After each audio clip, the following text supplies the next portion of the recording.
Hi everyone, welcome to the Black and White Cooking Show. I'm Doris. So today we're going to make a partly leftover stew, or stew from partly leftovers. I don't really have a name for it, obviously. So we have some lamb shanks that we buy individually, like this. And they're already marinated. They're amazing and delicious. We get them from Costco. And we usually have leftovers. So then our leftovers go in a container like this, and no one exactly knows what to do with them.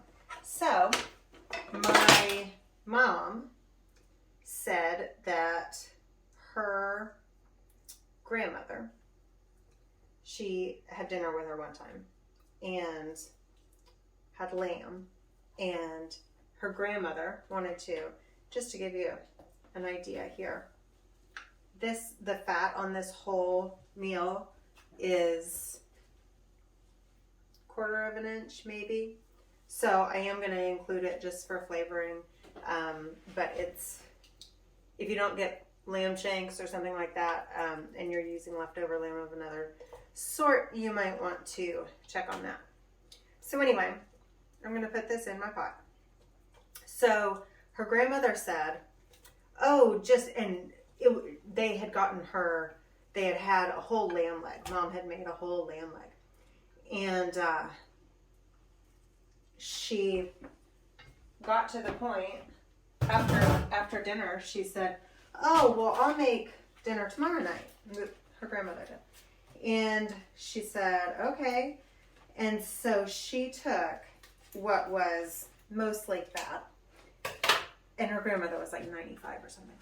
She took what was mostly fat and added rice to it, a can of stewed tomatoes, and simmered it for however long, and that's what they had for dinner. So anyway, this woman obviously had lived quite some time on foods like that. So they didn't argue with her, of course. But that's sort of the base of what we're doing here.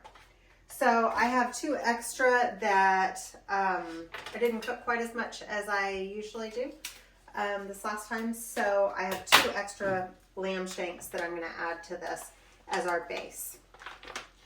So the leftovers that I had were more juice than meat.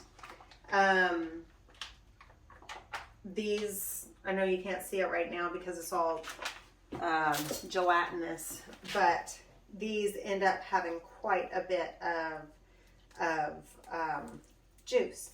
So gravy or whatever you want to call it, juices. So there ends up being quite a bit left over. So what I'm going to do is put all that in. I'm going to turn this on to medium-ish high. And we're going to put everything in, sort of like her grandmother did. We are going to add a couple of other vegetables just because we have them and I'd like to. So you use whatever vegetables you have in your fridge. Hey, Tommy. Hi. You want to give me a hand here? Sure. I need this open. This is Tommy. Hi. You use whatever vegetables you have in your fridge, leftover vegetables, not leftover vegetables. I'm going to use carrots, and I always use onion. And I'm going to cut it. I cut the ends off, took the skin off. I cut it in half, and now I'm going to do something kind of like I would do for caramelized onions. Just real thin slices. I don't know what that is, like less than 1/4 of an inch, like 1/8 of an inch or something. I don't know the word for it. Sorry. If you're fancy and you know what the word is, let me know. Leave it in the comments for me.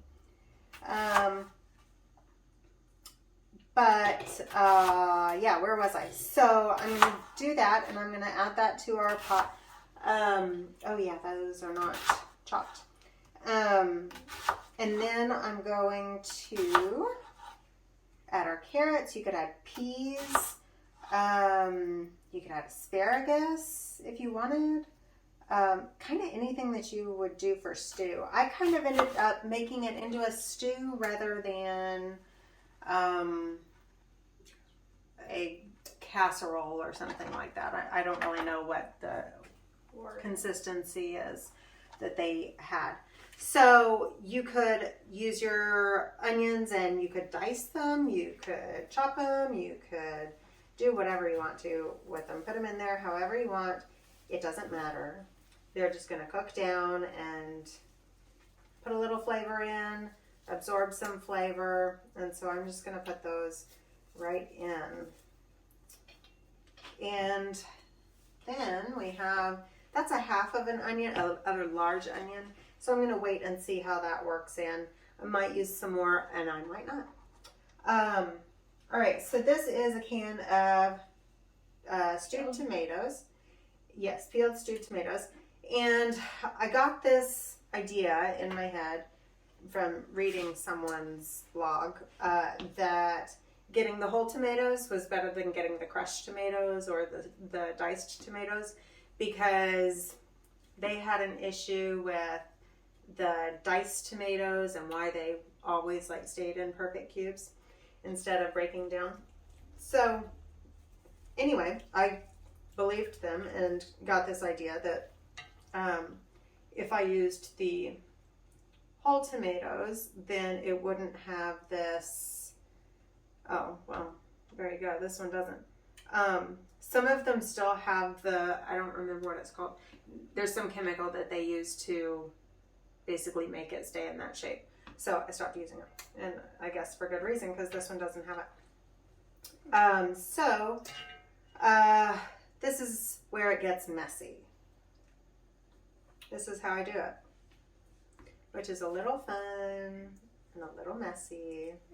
And make sure to wash your hands before you do it, though. Well, hopefully everyone has washed their hands before they've done any of this, because the first thing we do in cooking is wash our hands. Yeah. So I just keep going through there, and these are kind of small. You don't have to use these San Marzano tomatoes. Use whatever you've got. It doesn't have to be a can this big. Use whatever you've got. If you're buying specifically for this, I would use a can this big if you have this much lamb. And like I said, this is probably the equivalent of like 2.5 lamb shanks.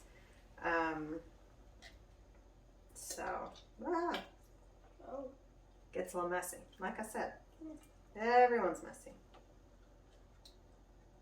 But it's a little therapeutic. Uh-oh. Kind of like the kids with those squishy balls. Mm-hmm. Yeah, you get at Walgreens.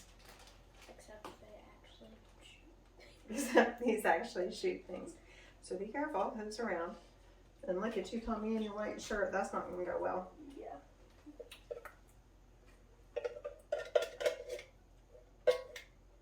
Oh, there's a little peel. All right. I'm going to have to take a break here. Wash up. Hang with me. Okay, we're back. Haven't cleaned everything up, just my hands. Okay, so we've got those in. This is starting to simmer. I don't know how much you can see, but the juices are starting to flow, shall we say. I'm going to end up letting this simmer for a while. Oh, I forgot one of the most important things, the rice. Did I tell you about the rice? Yeah. She put rice in there, and that was like it. Rice and tomatoes. Would you get me the 1 cup measure, please? Sure. Yeah, weirdest thing. So I'm going to put a little tomato paste in also, just to thicken it up. Let's say,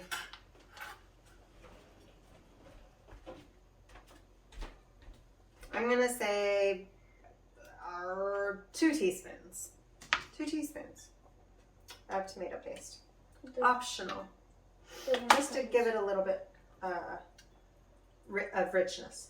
The 1 cup is good. 1 cup is busy. Okay, so we'll try the half cup. Yeah. Actually, why don't you grab me the chicken broth, please? Where's that? It's in the pantry. Okay. Okay, so Mom says that whatever amount of rice we put in, we need to add that amount of liquid to it also, because the liquid from the lamb is going to be too thick to cook the rice properly and really absorb into it. So we're going to do what she says. All right, let's see. So we're going to use chicken stock. You can use water. I thought about using beef stock, decided against it. Don't know why, just did. So use whatever you want. This is a really flexible recipe. Obviously, we've changed it half a dozen times already. And it wasn't a recipe. It was just some old lady cooking. So, but it was about our time period. All right. Okay. So, yes, so we're going to need 2 cups of that, and that's a half cup. So there we go. So 4 of these. Yes, 4 of those guys.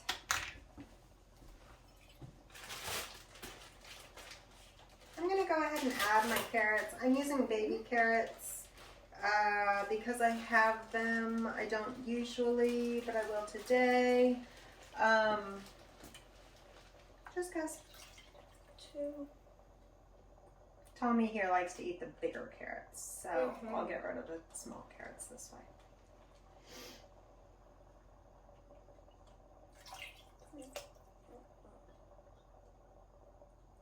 So obviously with the rice in there, we're going to want to cook it at least 20 minutes or 25, whatever your rice says. Oh, last time, I will also say that I used leftover rice. I had some wild rice left over, and I used that plus a couple of the like ready rice bags. I always have some of those hanging around, you know, just for quick meals or whatever. And it worked wonderfully. And I put it in, you know, just at the beginning here. It didn't get overcooked or weird or anything like that. So anyway, that's also an idea to sort of do a shortcut. I'm going to leave the broccoli for a little bit later, just because it cooks so quickly and breaks down once it's done. Would you get me a small spoon to taste? Yes. Because the lamb was already marinated and had its own sauce and juices, that was amazing and delicious if you had the opportunity to get something like that. I'm not going to put salt in it straight away. I'm going to taste it and see where it is. Tastes a little tomatoey. So I'll add some salt, get some of the other flavors in there going. I'm probably going to let's do about a teaspoon of salt. Maybe a little more, and we'll let that sit for a little bit. We will end up getting to the point of taking the meat off of the shanks. Actually now, because they're warm enough to do that. Speaking of messy, everyone get your aprons here.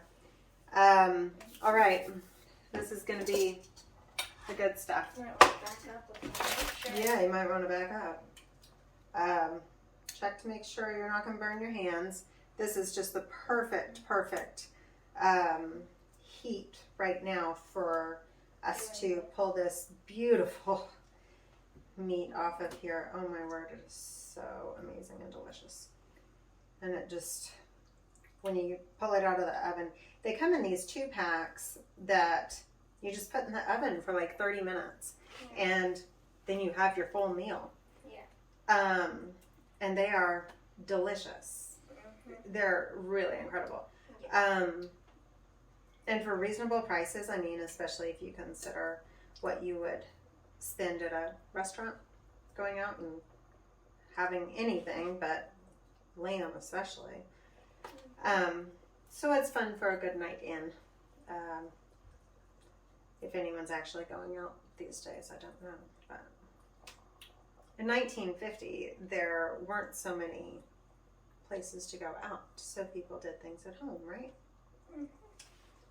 Ah, simpler, I say. Simpler time, right? Yep. What could be simpler than cleaning the house all day and making 3 meals a day for everyone? Oh,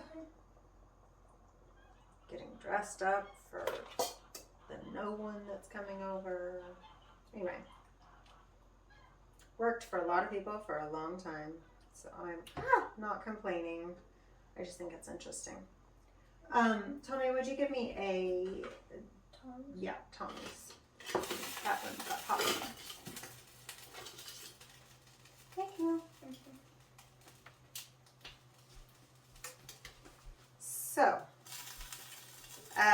So when I'm done with this, I'm just gonna let it simmer for a little bit.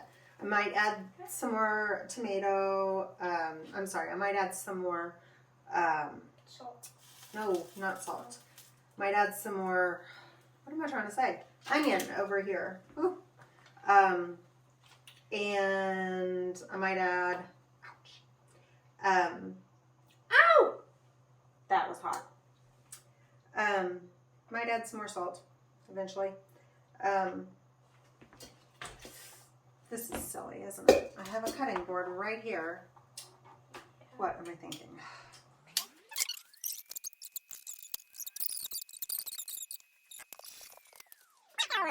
Just hold tight and keep an eye on your food, and we'll be back in a snap. And we're back. So while you were gone, I added the broccoli. I added another cup of rice because I was not being patient, probably, which may not have been the best choice, but is what I've got. I've added quite a bit more chicken stock. We're up to, I would say, 3 cups out of the 4 that are in here. Everything has cooked down and it looks delicious and wonderful. And so now we're gonna try it. It's been simmering for probably, I'll say 45 minutes. Yeah. It can simmer longer. You can stick it in the oven. It can be anything you want it to be. And I can't emphasize enough, just use whatever vegetables you are trying to get rid of, just like you would in an omelet or in pasta or something like that. You know, Passover's coming up and you might have some leftover lamb. All right, Tommy, one for you, one for me. It's gonna be hot. Let's see, I wanna get a piece of the lamb. I got a piece of the broccoli. That's what I want. He likes broccoli. All right, let's see what we've got. And I did add more salt too, and pepper actually while you were gone. So probably another teaspoon of salt. We tasted it and just sorted it to that, but maybe a teaspoon of pepper as well, black pepper.